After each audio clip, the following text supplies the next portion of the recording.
Alright, hello everybody, welcome to the Hearthmind Conqueror series. This is our 5th installment, and this week is actually our first week we're going to be awarding BlizzCon championship points. So this is a big week for us here at Hearthmind.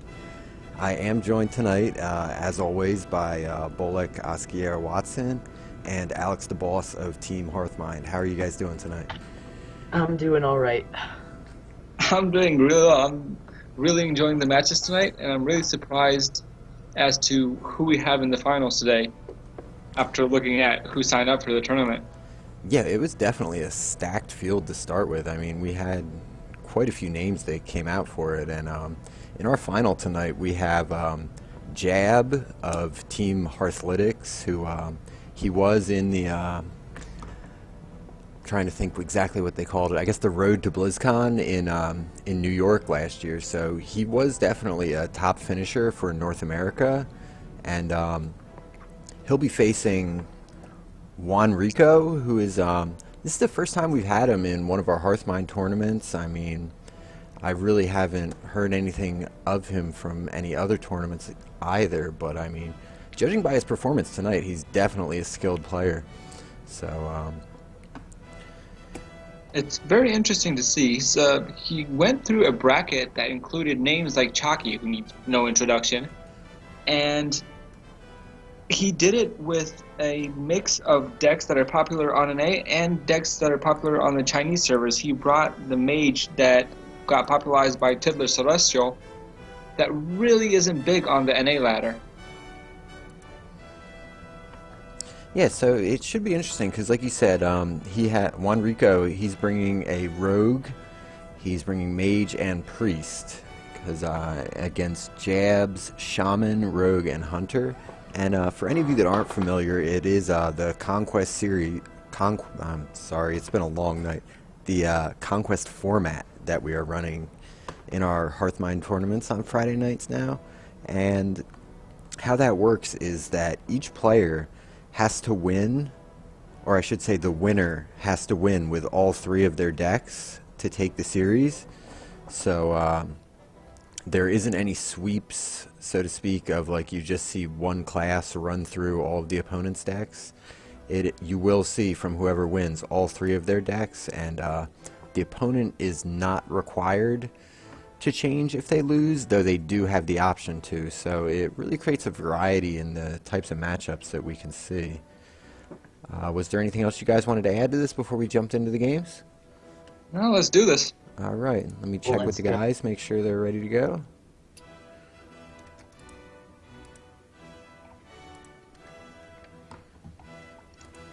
It's very interesting to see that Jab decided to bring a Shaman. Shaman is widely thought as being the weakest class right now, at least on ladder. And he's obviously done great with the Shaman tonight. Yeah, I mean, Shaman, I think it's a little undervalued right now. Like, it doesn't have the flash that a lot of the other classes got, I think, in Goblins vs. Gnomes. Like, it kind of stayed the same for the most part. I mean, you see Neptulon added to some of the lists, but for the most part, it's pretty much the same mid-range shaman that you've been seeing. Well, It really for a while, Mech Shaman, the one popularized by Firebat and Purple Drank, had some noise on the ladder, but really it's just a slightly worse version of the Mech Mage, so it didn't stay along too long. And Jab's Shaman, the one he brought tonight, is pretty much like Tim said, the same mid-range that we've seen since pre-GVG, with just the addition of Neptulon. Yeah, and it does seem like it has a little bit less overload than the old shaman lists used to have in them, the old mid-range shamans. And I mean, I think that makes sense right now because overload is very punishing in this current meta, because it's so tempo based right now between like the mech mages and like the face hunter, which is everywhere, the mid-range hunter, even like the different flavors of warlocks, not necessarily handlock as much, but the demon lock or the zoo, which is starting to make a resurgence. Like, if you can't keep up a tempo, the overload really kind of, it kicks you in the back for 2 turns where you get in a hole that you just can't dig out of. Yeah. I would say that Hearthstone's in a unique spot right now where mana is way more important than card advantage and card value is. Mana is everything right now. We'll see how much that changed with BRM next month, because probably all of you know by now, we've got a new Shaman card that cancels Overload for the turn and for whatever mana would be taken up next turn. Definitely That helps for completely changed the way Shaman is played. Okay, so they are getting into the game here.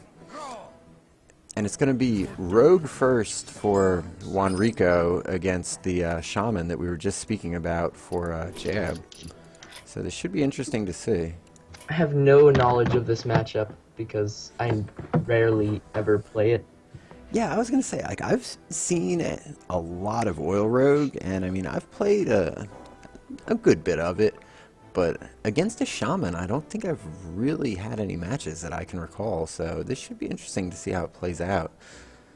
Just their theory. It's funny because I was about to ask what you guys think about the matchup, because I have no experience with it. Oh, It's yeah. just Shaman is nowhere to be found on the ladder. Yeah, well, probably Blade Flurry is going to be a huge card.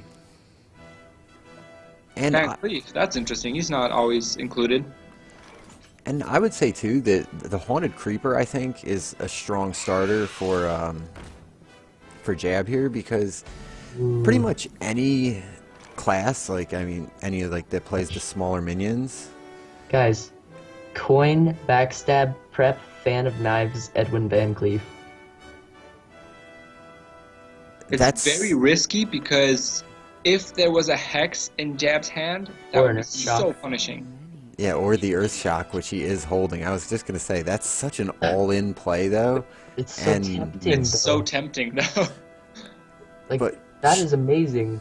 Shaman is probably, like, the worst class, or That- one that of the is true. worst to make that play against, because pretty much every Shaman runs Earthshock and Hex just because they're such great removal Yeah. that, you know, out of 4 cards out of 30, there's probably a good chance that he has one in his hand at this point. So we have to place our bets. Do we think he's gonna do it? Yeah, he's I doubt probably it. thinking about it because he's I think he's taking a not. very long time right here. I don't think he's going to go for it. Yeah, he doesn't. It's very tempting, but by the time Jab gets to counter it, he has 5 cards in his hand. He has 1/6 of his deck in his hand, and 4 cards out of that counter that play. So it was way too risky. Yeah. 2 Backstabs and a Fan of Knives. Looks like the play. And that's a lot of removal, though. Prep Fan into Edwin Van Cleef. You're really a fan of the big Van Cleef, aren't you? I am.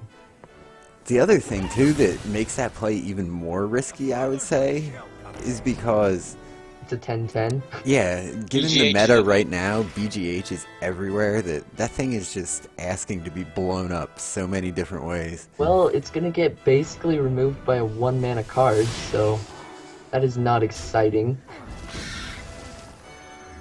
Yeah, It turned and- to be basically Deathwing. Didn't do much. And now he really doesn't even have a great way to deal with these 1/1 tokens aside from picking them off with his dagger. Yeah, he's probably gonna overextend to just completely control the board because you're already doing it. This guy's tough. He was reaching for that sap. That was surprising. I guess that was just his mouse going over it. Yeah, probably. I don't imagine he would sap anything there. Well, I like Jab's position right now, looking at both hands, hmm because you need some minions. I don't imagine he's going to let this minion stay on board. You never do that against a rogue. So WeonRico really has nothing to He rolled nothing to too much supplement also. the cards he has in his hand. Yeah, and Best this, totem. I was just going to say the Taunt Totem is definitely a nice pickup there against a rogue because, you know, it kind of gives them one more thing they have to go through if they try to pull those oil rogue shenanigans, you know, they love Yeah. to get off where all of a sudden you're getting smacked in the face for 10, 15 damage in a single turn. Yeah, any taunt or death rattle is great, so rolling a taunt on him is huge against Oil Rogue. Yeah, and that's I was getting at earlier. I was going to say the Haunted Creeper was also a very good start because, like, I know, like, as playing as a mid-range hunter, I played a lot of that last season. Against Oil Rogue, I would always look for Creeper in the opening hand. Creeper and Shredder were probably the two, like, key minions in that matchup, simply because it took Rogue multiple cards to deal with it. And if you can exhaust them of their removal, there's not that much they can do. There's nothing that the rogue can do right now. Anything they do just makes them lose card advantage completely. Oil Rogue has the same problem that the old Miracle Rogue had. Not to the same extent, but they have a limited amount of damage. And if you manage to make them waste that damage on minions, then they won't have enough for your face. Like I said, Oil Rogue isn't as vulnerable to that because he has more damage than the old Miracle Rogue had, but it is still a problem for him. Mm-hmm. Yeah, and I'm really impressed by this Shaman list so far. It's really synergizing together very nicely. Well, there's a sprint that if you play it, you basically lose just from losing tempo. You spend 7 mana to kind of do nothing. Well, he But really has no choice. Yeah. I mean, his The other, Shredder's a sap target, I guess. You definitely don't want to sap the Earth Elemental. And Fire then what? yeah, exactly. could That's what I was sap just gonna Fire say. Elemental. And then what is that's really the question because he I doesn't think have. it's- And then you hope for a prep so you can prep sap onto the fire elemental, so at least he has to spend 6 more mana to put it back on the board. No prep. Yeah, that's ugly what he picked up there about the. None of that is helping. Yeah, the heal bot is mildly useful, but that's gonna be too little, too late at this point. I think. Probably. Just more draws to get to the burst with Yeah. Totem. Yeah, this Manatee Totem's going to be crippling here. I mean, having it behind the taunt like that, Dr. Boom, it's over. he may force a flurry out here. Well, there is really no other play. He absolutely has to use the Flurry here. So that's just South Sea Deckhand Oil Flurry? Or just Oil Flurry Sap? Sap the Shredder or something like that? Well, the Shredder would die from the flurry, whereas the Fire Elemental wouldn't. Mm-hmm. So the sap target would probably be the Fire Elemental, as terrible as that feels to do, because you just know it's giving him another 3 damage to throw at you. Which is 1/3 of your life at Yeah, this at this point, sitting at 9 health, you can't really afford to throw away any life. And also, you got to think too that WeonRico is probably even more concerned about his life total because Shaman has a good amount of burn available to it. If he has it, he just loses, though. He needs to focus on having an empty board for his opponent. Oh, this is a play I didn't see. That makes a lot of sense. Just use the spell damage to clear the whole board. Well, you don't clear the whole board because of Death Rattle, but Right. pretty close. And this turn, you're not dead. And that does... It dealt with the board, even though Dr. Boom obviously is bringing a board right back. But, you know, he was probably looking at the line of, if he clears the board like that, hopefully he could get his heal bot out, try to which battle he his way back into it, but... I like that Hex, too. Take away spell damage, take away, obviously, 4 damage on board, and a draw. And our draw. Yeah, that was a very good play. And really, what better Hex targets do you have? Right. Taking away a card draw and you're taking away spell damage. Then there's not any big buffy minions that you're going to see from the rogue. You've already seen Van Cleef. hmm Sapping the Dr. Boom just feels like you're just delaying dying. I mean, He's just gonna play it again.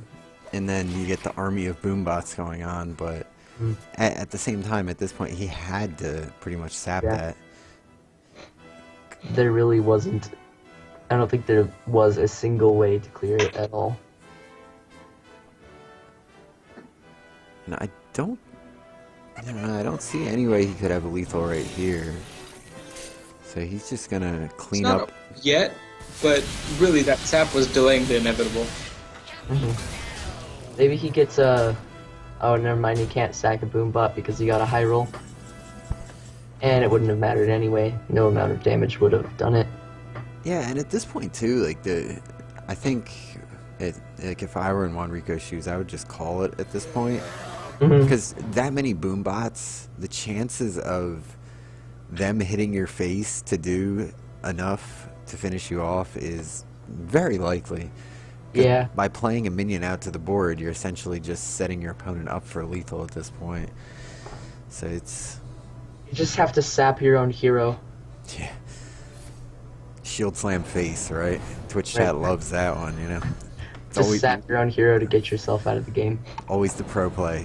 Shield Right. slam face. You have to at least play the haha before you die. Well, okay, he gave up finally. I understand it's a tournament. You know, Yeah. you're in the final. You're trying your very best. This is a game that decides $15 and 5 world championship points. You know, you're trying to win to the very end. Oh yeah, and those But at points the same time- definitely are not something to shake a finger at. I didn't mean to cut you off there. So you were saying that to try till the very end? Yes, but I mean, at some point you have to realize the chances are none. And I think he got to that point where he realized the chances were none. Yeah. And like Tim, you mentioned, though, yes, those points are very high. I mean, when you think about it, getting between 50 and 100 legend in a season only gives you 1 point, which is third and fourth place in our tournament. Yeah, so I mean to take 5 or 10 points, which is what it is for first and second, correct? Correct. Yeah, I mean 10 points is I think 10 points is top 50 maybe? Or is it top 20? Whoa. It's So- fairly high up there, and this is something you theoretically can do once a week. Yeah, so it's I a said great theoretically opportunity. because winning it every week is almost impossible. But So these tournaments really are the way to go if you want to get to BlizzCon, because ladder, you struggle for hours and hours and hours and hours every day, and you get the amount of points that you could win on one evening here. Oh, I absolutely. like how Blizzard did that, because you are not preparing for a ladder championship. You're preparing for a tournament championship. Yeah. What you're going to do at BlizzCon is play Conquest. So the players that play Conquest best should be the ones going there, not the Definitely. ones that can grind Face Hunter the fastest and best. Wait. So Firebat should make it, right? And it is a good point to note too that anyone that has 2 points becomes eligible to play in the last chance qualifier this year. It's not like last year where anyone that had the legend card back could just, show up. Yeah. This year you actually have to have accumulated 2 points over the course of the year. So just even getting into the top 4 is very meaningful. And I also like that because getting points, even those 2 points, is a lot more difficult than just getting a legend card back. Oh, If I have a absolutely. legend card Really back, is. I don't believe I am BlizzCon quality. Yeah, and you have an article about how you got legend on the site. I read it. It's pretty interesting. Well, thank you for the plug, Alex. Yeah, so looking at this game here, I see one big variation in Jab's Rogue compared to the one that WeonRico was just running, And it's my favorite variation in Oil Rogue. the Assassin's Blade. Yep. I am actually love a it so fan much. of the Assassin's Blade as well, because it gives it so much more kind of like you were talking about before, Bullock, the finite damage, it kind of takes that away somewhat, where it allows you to grind out a win sometimes where you otherwise wouldn't be able to. Honestly, it doubles the amount of damage in the deck, because most of your weapons have 2 durabilities, and you end up hitting with the oil twice with a Blade Flurry. This thing has 4 durabilities, so if you can get it out early enough, buff it, and hit the face twice, and then Blade Flurry, or ideally 3 times, then you just win. You don't even have to have board control. And even if you just use poison on it, it's still great. Yeah. That essentially makes poison a 1 mana, 8 damage spell. Yeah, which is insane. That's pretty scary considering all the other assorted means of damage that Oil Rogue definitely has at their disposal.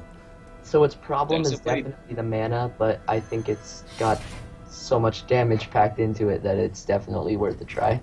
Yeah, it is. I think it's certainly justified at 5 mana, considering you get 4 charges out of it. Yeah. And with the number of options that Rogue has to buff it, it's certainly. Well, we saw that, he has the Assassin's Blade. WeonRico had Van Cleef. We saw what happened to Van Cleef. Yes, it was against Shaman that has massive amounts of removal, but every class has BGH these days. And Right. some way of either silencing or dealing with the Assassin's Blade. Whereas, against Van Cleef.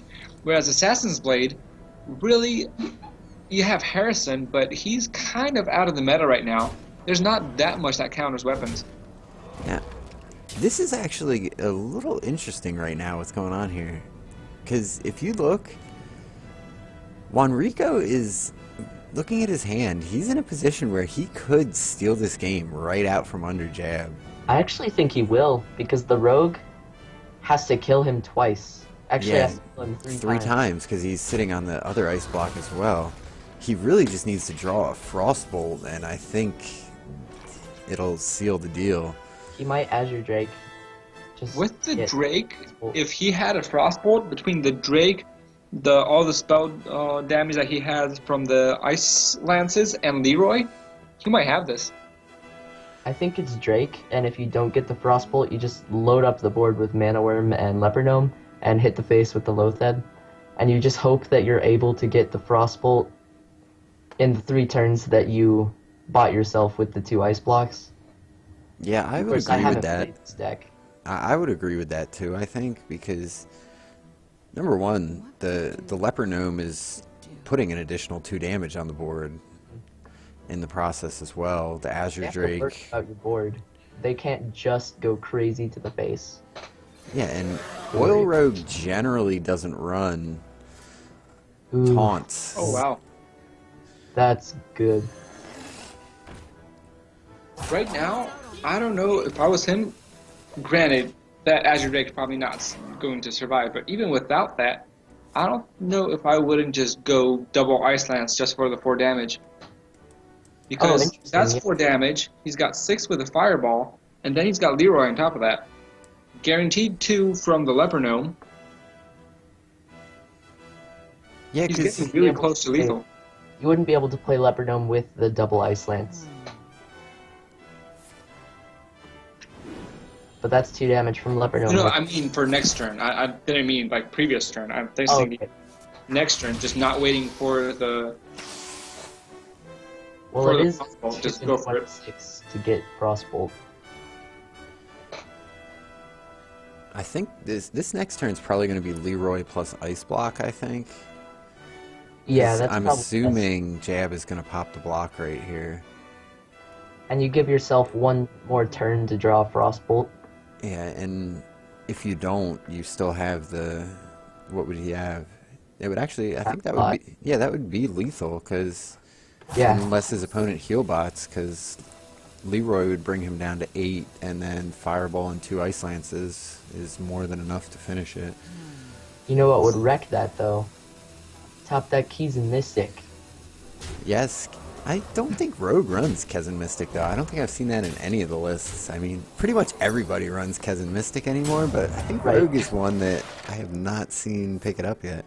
Well, I guess because Rogue wants every card to kind of do the same thing. follow the same strategy, so tech cards don't really fit too well. Oh, arcane missiles, that is potentially damage. And Yeah. he left a lot of damage on the board, considering that WeonRico is going to spam spells right now. Yeah, it's probably better to fireball and arcane missiles than Leroy here because you get the 2 attack buffs on the mana worm while it's still able to attack. Yeah, I would agree. And you might get rid of the dudes. Hopefully you get 3 to the face here though. That would be ideal, yes, but You got 1 to the face, honestly that's probably Good the enough. best outcome you could hope for. that's good enough. Because Yeah. you're not expecting the rogue to run taunts, so really a heal is all he can do. And even if he has taunts and doesn't heal, then you still win with the 2 Ice Lances. Yeah, I was gonna say, a This is heal so- bot wouldn't even be enough, actually. He would need a heal bot and a taunt. Which obviously he doesn't I run. was gonna say, neither of them are there, so this is gonna be game here. Ooh, pint-sized summoner, and then you draw into something with sprint that costs 2 mana that saves you. I don't know. I'm just grabbing at random stuff right now. You're really reaching, you know. Play Millhouse Mana Storm for the fun. I'm really impressed with this Tithir Celestial deck. Yeah, I'm quite impressed myself. If I didn't already have Golden Mage, I'd probably go on ladder and play like 500 games with this. This style of mage has been around for quite a while, though. But not with ice blocks. This is totally The different. ice blocks is new That's to it. what changes the deck completely. Yeah, 'Cause- it just totally makes the style different. It's not minion based anymore. Yeah, and it buys you a lot of time too, which is in like rush decks like that, especially where the amount of burn to the face that mage has available. Sometimes, all it is like you need 1 turn and you're like 2 points of damage short. So I can definitely see where the ice blocks make that a lot stronger. Okay, so we have the rogue is out now for WeonRico, and Jab's shaman is out. So The mage is out for The one mage reason. is out. The rogue isn't. I'm sorry. It is his mage. They so- both have rogues. Jab has a mid-range hunter, fairly standard. Is the version with Ragnaros, and WeonRico has a control priest. So just checking in on score, we are 2-0 here, right? No, it is 1-1. No, it's 1-1. Alright, glad I checked in then. Jab won with the shaman, and WeonRico won with the mage.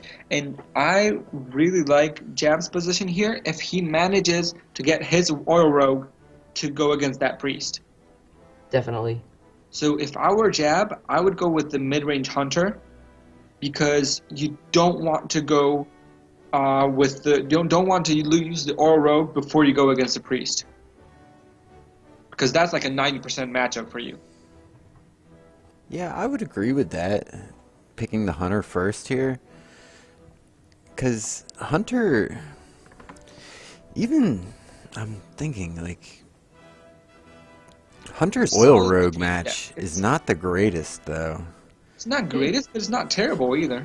Yeah, If you get sticky minions, you're probably fine. If I you was get gonna a play say- on 2, 3, and 4, then you should be able to out-tempo them. yeah, I was gonna say, it depends a lot on if you draw, like I was saying earlier, the creepers, the shredder, and then the high main later on. If you get those, you're pretty much golden. Rogue Mirror. When Jab decided to go for the rogue, and if he loses his rogue here, his next matchup is worse. Of course, he wants to win. You don't want to just throw the game, but Right. he's not getting the ideal matchups here. Rogue Mirror is a really interesting matchup. It gets really out of hand really fast.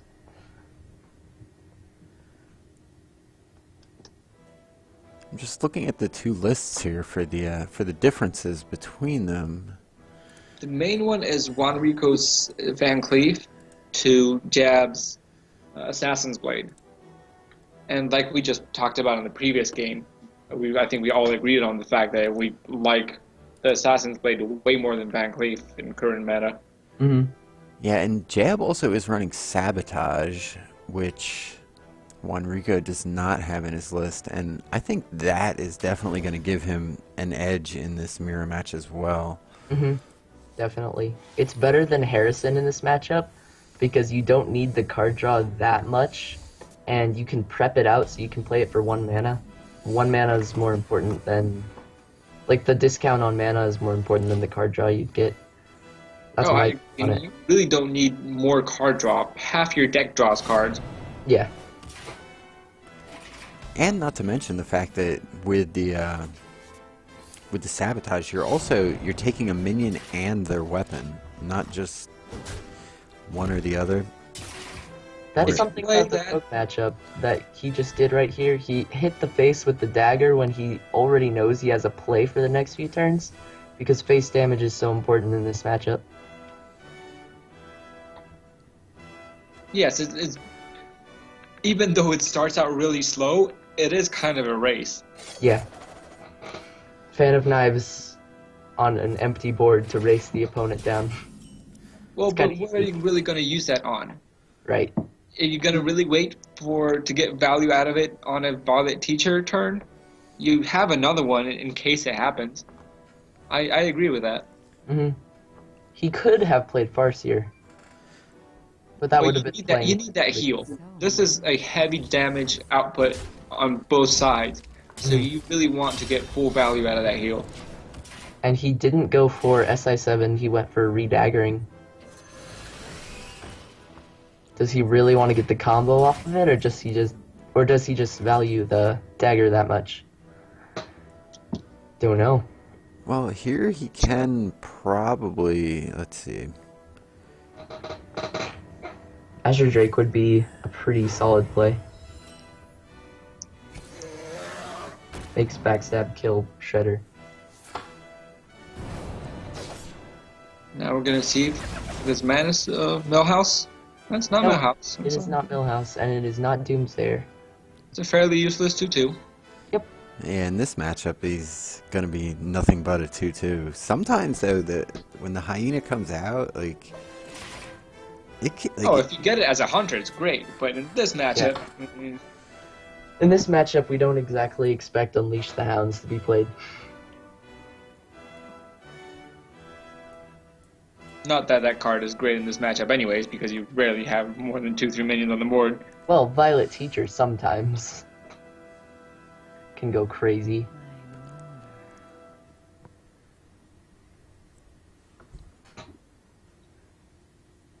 So it looks like he's just gonna answer the Drake with a Drake.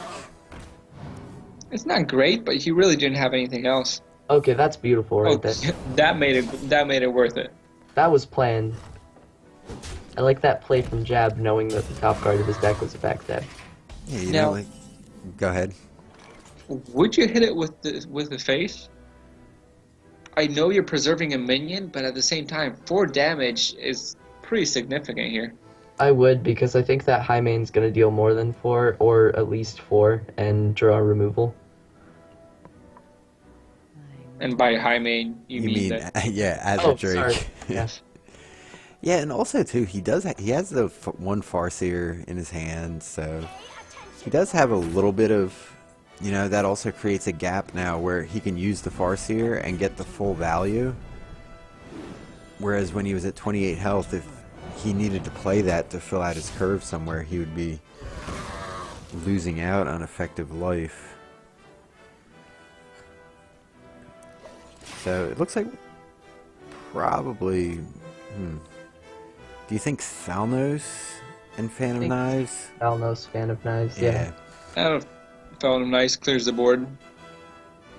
There's no other way to clear the teacher. Apparently high main. Yeah.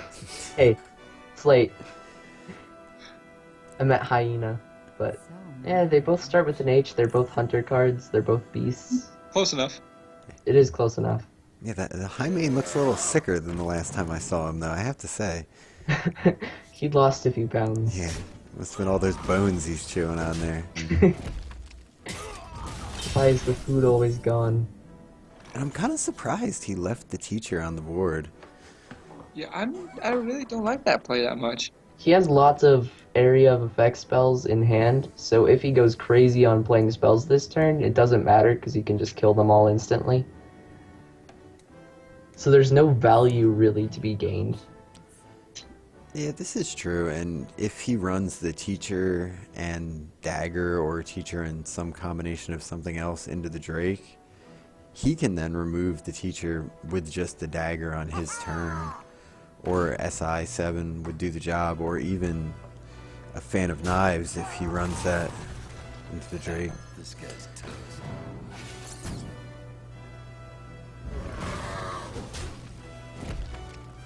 Board control finally achieved. Been pretty back and forth, but finally someone seems to have a better grip on the board than the other one. And it's going to be hard for Jab to get it back, at least immediately. Probably set up for some kind of blade flurry, so you might want to dagger up. He's going to need that, but that's not going to happen this turn. Tim, I think you crashed. I did. Hearthstone's been acting up tonight. It just kicked me out. Picnic. Yeah, picnic time. Yeah, we're on it this time. We're hopping right back in. I'm on point today.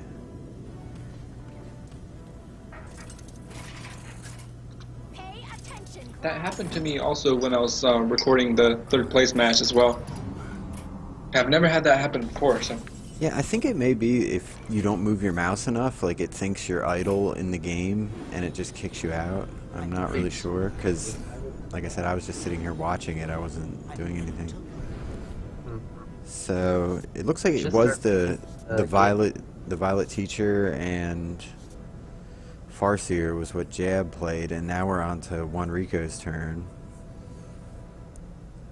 And like you were just talking about, he's going crazy with the Violet Teacher tokens here. So he's probably going to pay for it with that Fan of Knives, I think. Well, they are free. They're a bunch of wisps that you don't even have to play from your hand.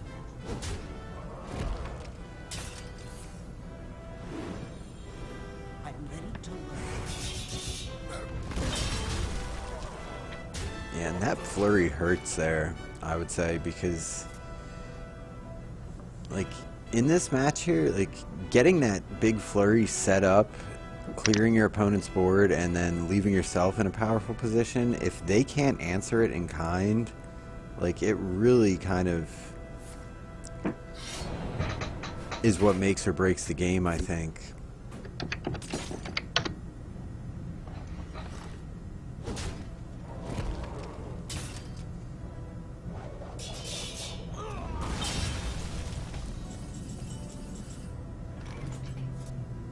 Hey Tim, could you... Yeah, I'm popping it back up right now. Cool. Should start up in just a second. Alright, can you guys see it again now? Yep. We're All back right. in the game. Awesome.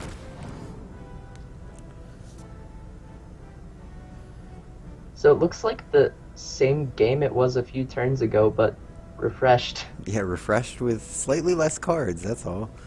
Yeah. Like, the 3-5 turned into a 4-4, now has spell damage instead of summoning tokens.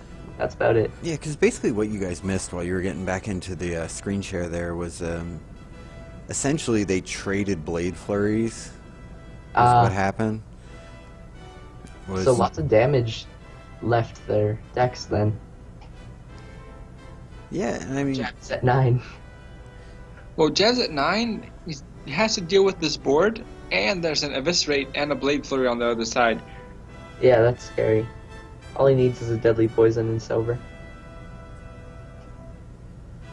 And I don't really see a good way to deal with this board.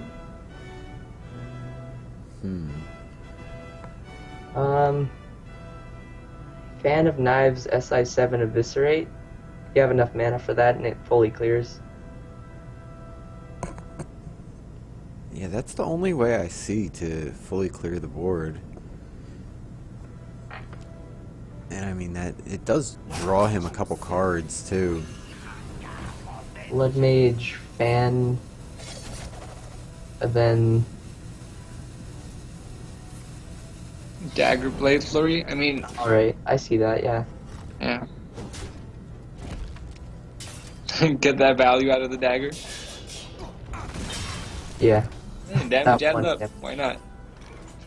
It'll probably make some kind of difference. I wouldn't be surprised because this matchup is very single damage dependent. You're really counting. But that heal bot, if it comes out. Yeah, Jab did pick up the Assassin's Blade though, but I think it's gonna be too late right here.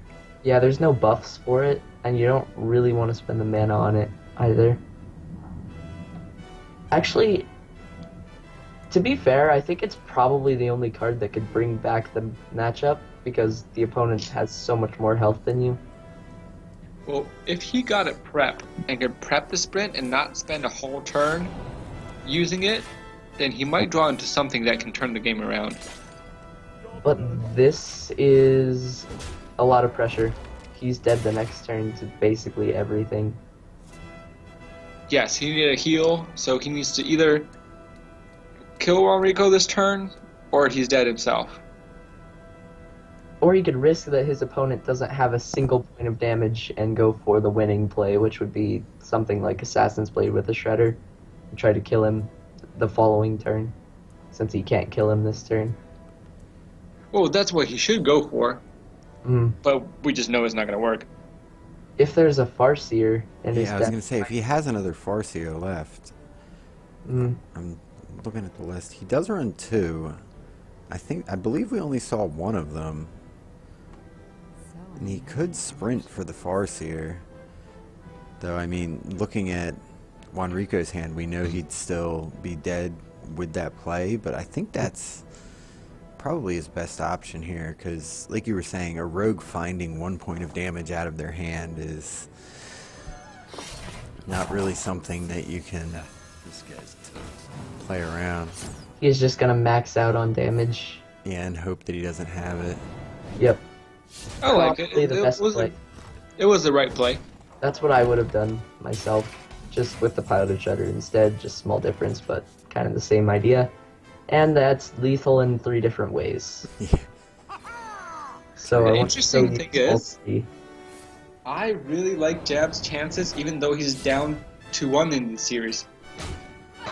Because WeonRico has to play his priest, which Jab can easily counter with his rogue. But then he As- has to beat the priest with his hunter as well. That's going to be, I think, the tough matchup. I don't even think It's a that mid-range matchup hunter. is too terrible. It's a mid-range, it's not the fast hunter. Okay, so I actually think Fast Hunter has a better matchup against Priest. That's just from experience, though. I may be wrong. Yeah, and I'm looking at the priest list now, and he runs 2 Belchers, which is kind of standard. He does have the Shadow Madness in it. Okay, that's kind of crushing for aggro.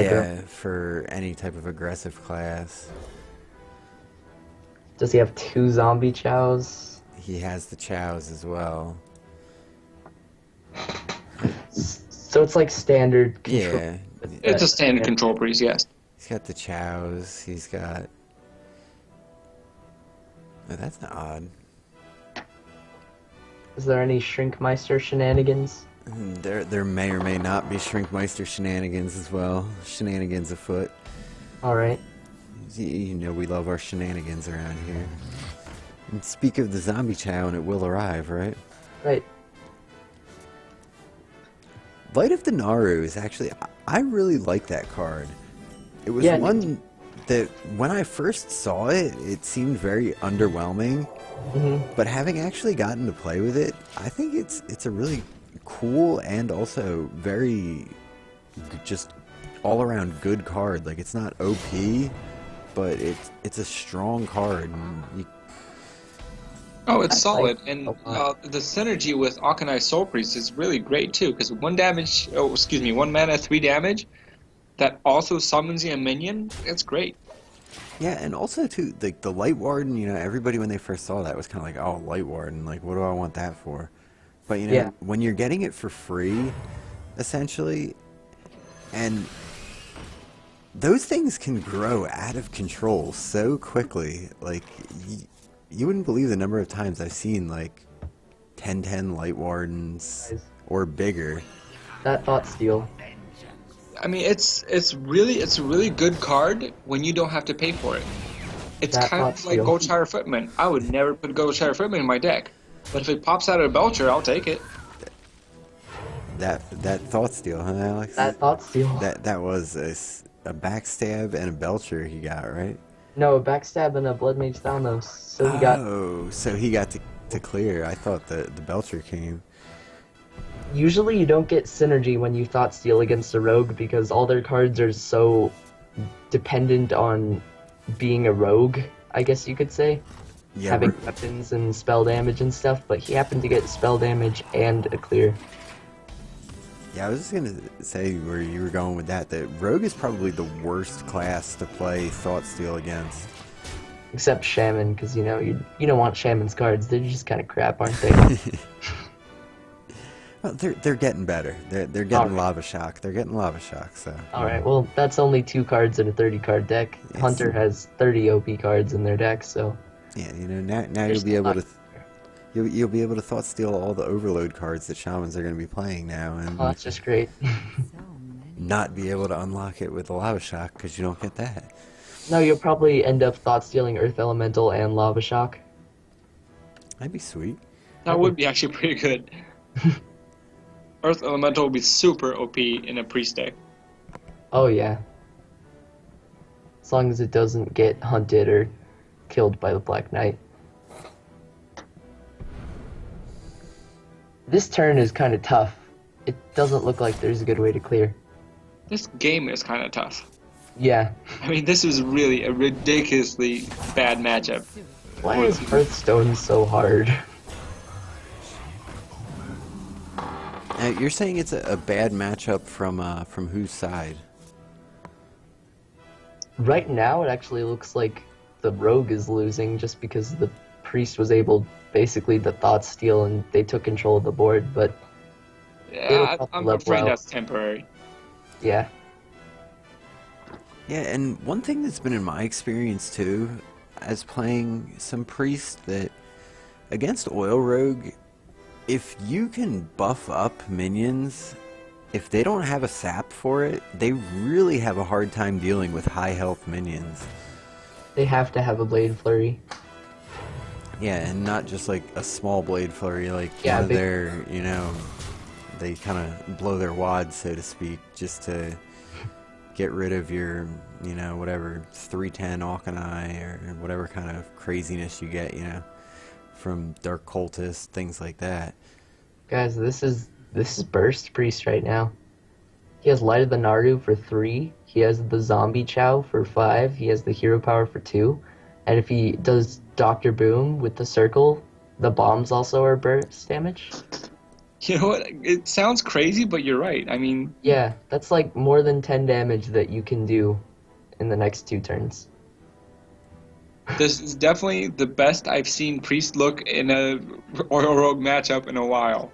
Yeah, OTK Priest, guys.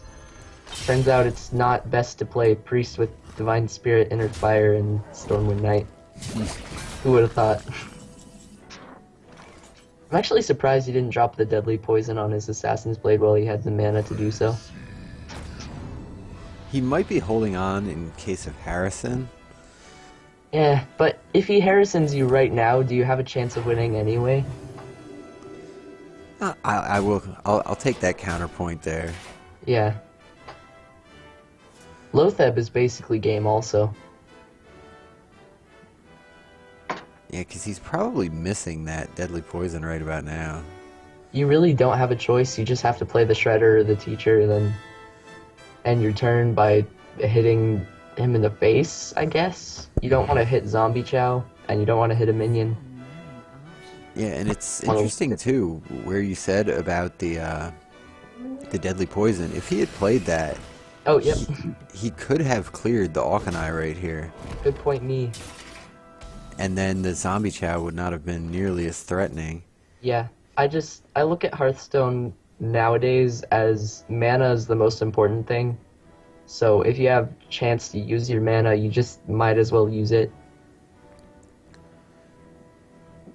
Yeah, I can agree with that to a certain point. This is lethal, I think. You just lighted the Naru, Yeah, with Light of the Naru it is. Yeah.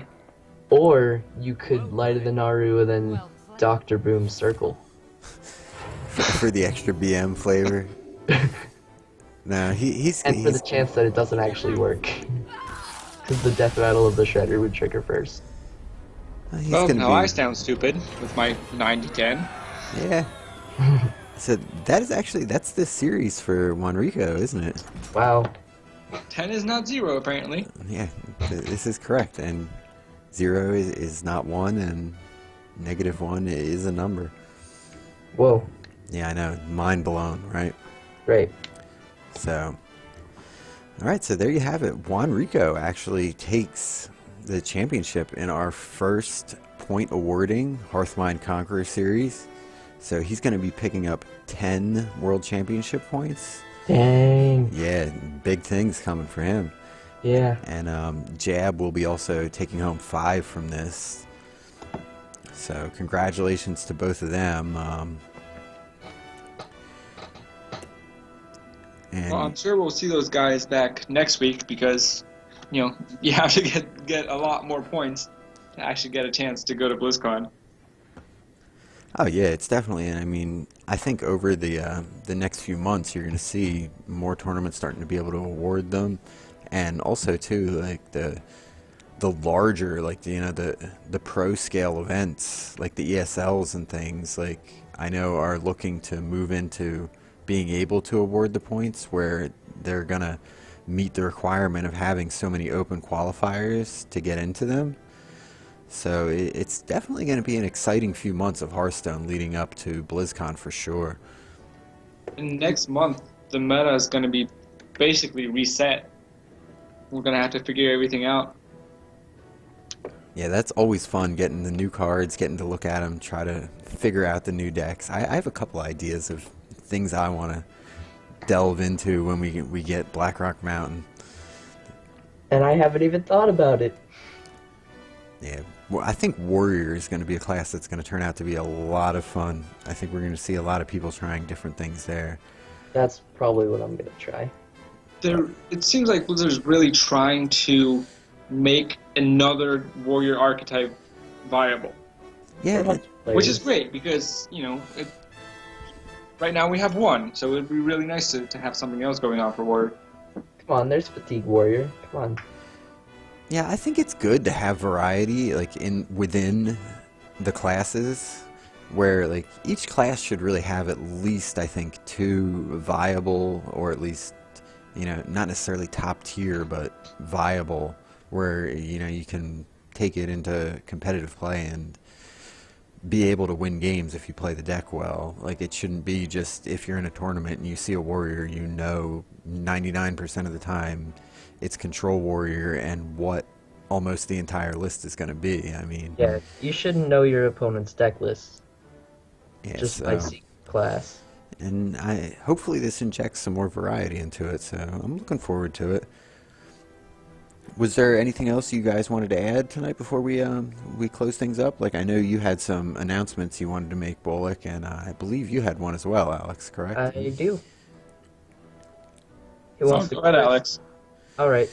So tomorrow is going to be our challenge tournament with special deck restrictions. Challenge is you can not use Naxxramas or Goblins vs. Gnomes cards. So only classic and basic set.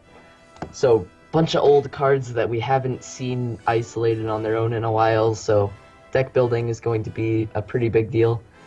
Definitely come for that. I believe it's at 1 o'clock EST. Am I right about that? Yes, it's going to be 1 p.m. Eastern, which if you're on the West Coast works out to 10 a.m. Pacific. Mhm. And the sign up is on the same Hearthmind.net website where we have all our other tournaments. if you just go up to the top bar, you'll see challenge series listed up there, and you can follow the links there.